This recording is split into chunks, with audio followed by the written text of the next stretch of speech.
Hi friends, నేను మీ Gnaneshwar. Demon Pawan ఫ్యాన్స్కు పెద్ద good news అని చెప్పుకోవచ్చు.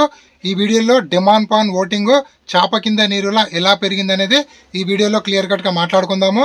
ఎందుకంటే డెమాన్ పవన్ ఓటింగ్ అనేది అఫీషియల్ ఓటింగ్లో ఆల్మోస్ట్ ఆల్ 3 డిజిట్ ఓటింగ్తో కొనసాగుతుంది. ఆల్మోస్ట్ ఆల్ 30% ఓటింగ్తో డెమాన్ పవన్ ఓటింగ్ అనేది కొనసాగుతుంది. అదేవిధంగా మిస్ కాల్స్లో కూడా కళ్యాణ్ పడాల తనుజకు ధీటుగా డెమాన్ పవన్ ఓటింగ్ అనేది పెరిగింది. డెమాన్ పవన్ ఓటింగ్ పెరగడానికి ముఖ్య కారణము, ఎప్పుడైతే రీతు చౌదరి ఎలిమినేట్ అయ్యి బయటికి వెళ్ళిందో అప్పటి నుంచి డిమాండ్లో ఉన్నటువంటి కొత్త యాంగిల్, ఫన్ యాంగిల్ బయటికి రావడం జరిగింది. అలాగే ట్రూ ఎంటర్టైన్మెంట్గా, అదేవిధంగా లాస్ట్ వీక్ మొత్తము గేములు చాలా బాగా ఆడడము, అదేవిధంగా ఈ వారం కూడా గేములు బాగా ఆడడము, అదేవిధంగా ప్లేయర్ ఆఫ్ ది డే అవ్వడము, అదేవిధంగా 4 స్టార్లు సంపాదించడం వల్ల డెమాన్ పవన్ ఓటింగ్ అనేది భారీగా పెరగడం అయితే జరిగింది. న్యూట్రల్గా ఉన్న ఆడియన్స్కు, అదేవిధంగా మన ఫ్యామిలీ ఆడియన్స్కి మొత్తము డెమాన్ పవన్ యొక్క ఎంటర్టైన్మెంట్ నచ్చడం వల్ల తన ఓటింగ్ అనేది భారీగా పెరగడం అయితే జరిగింది.